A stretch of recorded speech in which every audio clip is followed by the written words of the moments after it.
Naulit na naman ng nakaraan. Sinasakal na ulit ang aking bayan.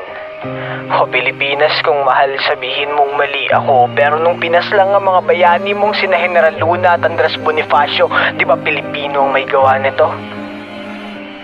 Pansinin mo ngayon, inuusig na naman ng lumalaban sa pamahalaan, umaalulong ang boses ng mga taong inaapakan ng karapatan at nagbubulag-bulagan ang mga tagahanga ng pinuno ng bayan.